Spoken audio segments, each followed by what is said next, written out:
Sou o professor Esteban Clua, do Instituto de Computação, coordenador do Media Lab, também do Instituto de Computação, onde a gente desenvolve pesquisas na área principalmente de jogos, de realidade virtual e áreas aplicadas de inteligência artificial. A área de jogos tem muita pesquisa, tem muitas coisas a serem feitas, como, por exemplo, como usar os jogos em educação, em treinamentos, em serious games, para você treinar ambientes corporativos e tudo mais. Nós trabalhamos muito na área de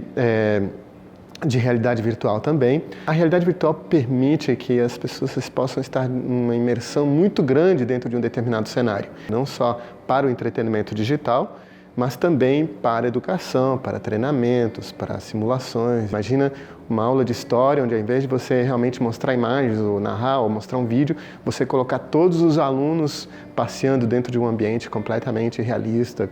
conhecendo todos os possíveis personagens e cenários quase como se estivessem na sua frente. E um tema bem interessante, onde a gente está trabalhando bastante, é o que nós chamamos de realidade mista, onde a gente tenta mesclar o mundo virtual com o mundo real, de forma que a gente possa, por exemplo, caminhar, navegar dentro de um cenário real, mas ao mesmo tempo a gente interage com objetos que têm sua contrapartida no mundo virtual. Por exemplo, para cadeirantes, onde a pessoa usa uma cadeira de rodas de verdade, é colocada num ambiente completamente virtual e ela pode jogar um esporte, praticar um esporte, fazer uma série de atividades físicas e tal, interagindo realmente com um objeto real, mas vendo tudo virtual. E, finalmente, nós trabalhamos muito com a área de inteligência artificial aplicada,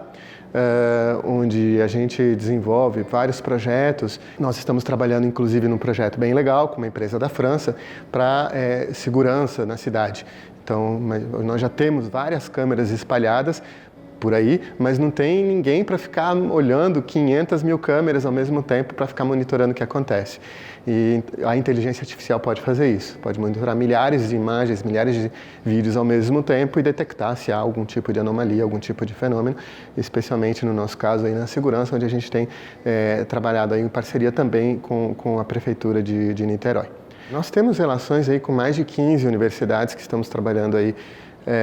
proximamente hoje, assim, produzindo juntos, trabalhando juntos, aqui no Brasil com a PUC do Rio, com a UFRN, a Federal de Rio Grande do Norte, a Federal de São Carlos, com que nós estamos trabalhando em vários projetos, a Universidade de São Paulo. Depois, lá fora, nós temos colaboração com a Universidade de Coimbra, Carnegie Mellon, a Universidade de Delft, da Holanda, a Universidade de Bremen. E no que se refere a esses temas de realidade virtual, jogos, inteligência artificial, em qualquer parte do mundo, principalmente nos países bem desenvolvidos, sempre a universidade está muito presente. E graças a Deus nós aqui na UF estamos bastante avançados, estamos bastante reconhecidos lá fora, temos uma produção científica bem grande e formamos muita gente dentro desse contexto.